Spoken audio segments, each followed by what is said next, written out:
یہ آیا صوفیہ مسجد قائم رہی، 5 وقت نماز کی ادائیگی یہاں ہوتی رہی، جمعہ کی ادائیگی یہاں ہوتی رہی، اذانیں یہاں گونجتی رہی، اللہ اکبر کی صدائیں یہاں بلند ہوتی رہی۔ لیکن 1935 میں اس لادین شخص نے، کمال اتا ترک نے، اس صوفیہ آیا صوفیہ کو اس لیے میوزیم میں تبدیل کر دیا کہ میں یورپ کو خوش کرنا چاہتا ہوں اور یورپ کو بتانا چاہتا ہوں یہ گرجائی ہے، یہ مسجد نہیں۔ اور تب سے ایک زخم ایسا لگا ہوا تھا پورے امت مسلمہ کو، بالخصوص اسلام یعنی ترکی کو، کہ مسجد ہے، 500 سال تک مسجد رہی اور یہ میوزیم کیسے بن سکتی ہے۔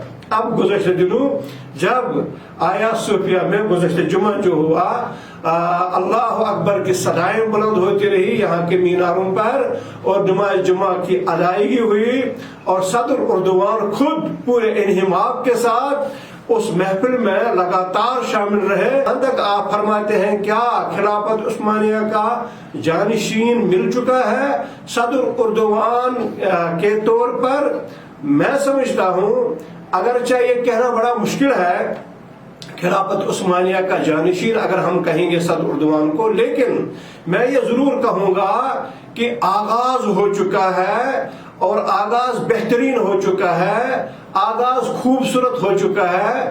لہذا جہاں بہت زیادہ مشکلات ہیں درپیش، کٹھن مراحل ہیں درپیش، اور بڑی رکاوٹیں ہیں درپیش صدر اردوان کو اور خلافت عثمانیہ کی عظمت رفتہ بحال کرے، رکاوٹیں ہیں، وقت لگے گا، لیکن ممکن ہے یہ، اور آغاز ہو چکا ہے۔ ترک حکمران جتنے بھی گزرے ہیں، خصوصاً خلافت عثمانیہ میں، یہ عظیم ترین شخصیات کی ایک کہکشاں ہمیں نظر آ رہی ہے، اور یہ بڑے بہادر، بڑے جری، بڑے دلیر حکمران ثابت ہوئے ہیں۔ اصل میں قائد وہی ہوتا ہے جو بھیجا تنقید کو، جو ایسی تنقید کو جو جس پر کوئی دلیل نہ ہو، جسے کوئی وزن نہ ہو، اس تنقید کو مسترد کرے۔ یہ قائد کا شیوا ہوتا ہے، اصل قائد کا شیوا ہوتا ہے، یہ اصل قائد کی شان یہاں سے نکھر کر سامنے آتی ہے۔ لیکن آپ دیکھیں آیا صوفیہ مسجد میں جب اذان گونجی تو ہمارے جذبات کیا تھے، اور پورے عالم اسلام کے جذبات کیا تھے۔ مسلمان جہاں کہیں رہ رہا ہو چار دانگ عالم، اس کے جذبات کو مہمیز ملی۔ اور اس سے قبل جو ڈرامہ سیریل صدر اردوان نے چلایا ارطغرل، وہ دیکھ لیں، اس سے بھی نوجوانان ملت، اس سے بھی مسلمانوں کے نوجوانوں کے جذبات کو مہمیز ملی۔ انہیں یاد آیا اپنا زمانہ کہ ہم کل کیا تھے اور ہمیں آج کیا بنا دیا گیا۔ انہیں اپنا ماضی، شاندار ماضی، درخشندہ ماضی انہیں یاد دلایا گیا، وہ بھی ترکی نے ہی دلایا، وہ بھی صدر اردوان نے ہی دلایا۔ اچھا، اگر ہم دیکھتے ہیں اس فیصلے کے بعد، بلکہ اس سے پہلے بھی امریکہ اور بعض یورپی ممالک نے اس فیصلے کو تنقید کا نشانہ بنایا، بلکہ انہوں نے اس کو باضابطہ طور پہ بہت شدت سے اس چیز کو اٹھایا ہے۔ لیکن بدقسمتی یہ ہے کہ ان ممالک کو قرطبہ اور گرناطہ کی تاریخی مساجد نظر نہیں آ رہی ہیں جن کو گرجا گھروں میں تبدیل کیا گیا۔ آپ اس حوالے سے کیا کہیں گے؟ اچھا، آپ دیکھیں، آپ ان سے سوال کریں امریکہ سے یورپ تک، اور حتیٰ کہ یورپ سے انڈیا تک، انڈیا نے بھی اس کی مخالفت کر دی، امریکہ اور یورپ تو وہ کرتے ہی رہے ہیں۔ اچھا، آپ امریکہ اور یورپ سے پوچھیں، اسپین جو ہے، اس اسپین میں ہماری مسجدیں جو ہیں وہ ساری مسمار کر دی گئی۔ کیوں کر دی گئی؟ ہمارے مسلمانوں کا قتل عام کیا گیا۔ کیوں کیا گیا؟ ہماری مسجد قرطبہ جس کا آپ نے تذکرہ کیا، اس کو گرجے میں تبدیل کیا گیا۔ کیوں کیا گیا؟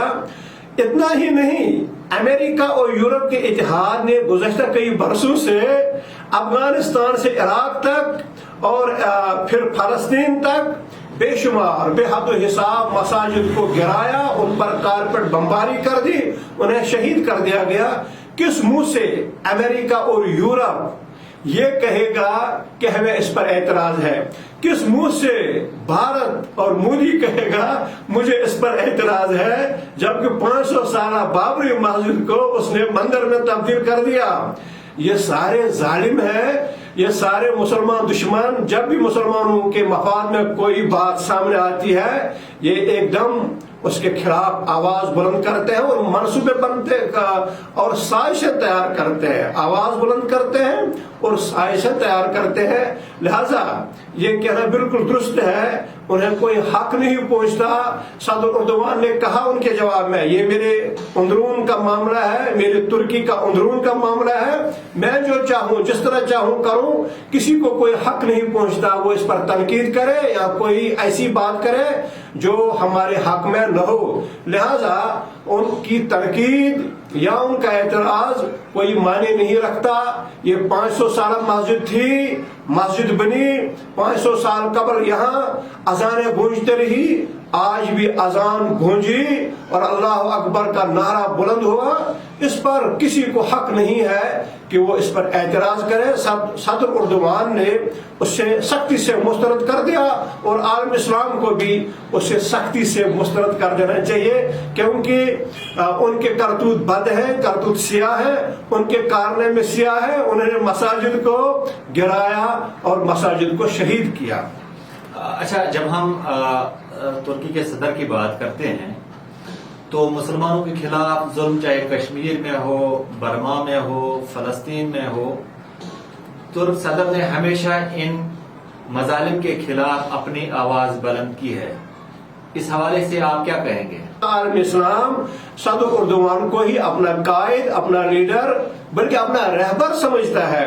باقی جتنے بھی آپ کو نظر آ رہے ہیں عرب سے لے کے عجم تک، آپ دیکھیں ان کی کیا صورتحال ہے۔ چند ایک رہے ہیں لوگ جن میں صدر اردوان نمبر 1 پر ہیں، جو مسلمانوں کے حوالے سے بات کرتے ہیں۔ جیسا آپ نے کہا کہ چاہے کشمیر ہو، فلسطین ہو، برما ہو، جہاں کا بھی مسلمان ہو، صدر اردوان سب سے پہلے اپنی آواز بلند کرتے ہیں اور ان مظالم کے خلاف بولتے ہیں۔ آپ کو جب آپ دیکھیں گے صدر اردوان کا کردار و عمل، وہ تو بہت ہی تابناک ہے اس حوالے سے۔ آپ کو یاد ہوگا کوالالمپور میں جب ایک سرگنی جو مجلس منعقد ہونی جا رہی تھی، صدر اردوان اس کے قائد تھے اور ملیشیا کے صدر اس کے ساتھ تھے، اور پھر پاکستان کے وزیر اعظم کو بھی مدعو کیا تھا، جنہوں نے پہلے حامی بھر لی تھی کہ میں شرکت کروں، لیکن دباؤ ایسا آیا وہ ٹک نہیں سکے۔ وہ عین موقع پر انہوں نے اپنا فیصلہ وہ کالعدم قرار دیا اور نہیں جا سکے۔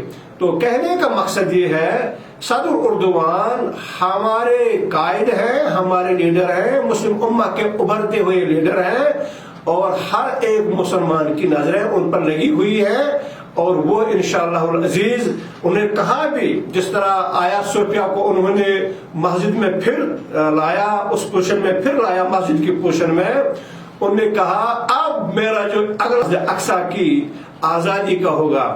ہماری دعائیں اور ہماری تمنائیں، ہماری خواہشات صدر اردوان کے ساتھ ہیں، اور ہمیں دامن پھیلا کے اللہ حکم الحاکمین سے دعائیں کرنی چاہیے کہ اللہ تعالیٰ انہیں زور بازو عطا کرے اور انہیں طاقت بخشے اور ان کے عزائم کو جلا بخشے، کیونکہ اس جیسے صدر اردوان جیسے لیڈر، جیسی شخصیت ہمیں اور کوئی نظر نہیں آ رہی ہے۔ اللہ تعالیٰ اگر ان سے کام لے کوئی بعید نہیں ہے۔ محترم ناظرین، ترکوں نے 622 سال تک 3 براعظموں پر حکومت کی۔ خلافت عثمانیہ کے سرخیلوں نے اپنی ہمت، جرأت اور لاسانی کردار سے یورپ کے کئی ممالک فتح کیے۔ ایک وقت وہ بھی تھا جب ترکی، یونان، بلغاریہ، مصر، ہنگری، مقدونیہ، رومانیہ، اردن، فلسطین سے لے کر لبنان اور شام اور اس میں عرب ممالک کے علاوہ شمالی افریقہ اس سلطنت میں شامل تھا۔ ترک مسلمانوں کو اللہ نے وہ تمام خصوصیات عطا کی تھی جن سے وہ مسلمانوں کی قیادت کے مستحق ٹھہرے۔ وہ بلند حوصلہ، پرجوش اور زندہ قوم تھی۔ جن میں جہاد کی روح کوٹ کوٹ کر بری ہوئی تھی. اسی وجہ سے انہیں حریف قوموں پر فوقیت حاصل تھی. اسی بنا پر وہ دنیا کی قیادت پر فائز رہے. ناظرین، تاریخ اسلام اپنے آپ کو دہرا رہی ہے. ایسا لگتا ہے کہ ترکی کو خلافت عثمانیہ کا جانشین مل چکا ہے. طیب اردگان عالم اسلام کے ایک عظیم قائد کے طور پر ابھر رہے ہیں. ان کی قائدانہ صلاحیتوں کا اعتراف ہر طرف گونج رہا ہے. دنیا میں مسلمانوں پر ہونے والے مظالم کے خلاف اٹھنے والی آواز کی وجہ سے وہ ساری دنیا کے مسلمانوں میں بے حد مقبول ہیں. اس کے ساتھ ہی آج کے پروگرام کا وقت ختم ہوتا ہے. اجازت دیجیے. اللہ حافظ.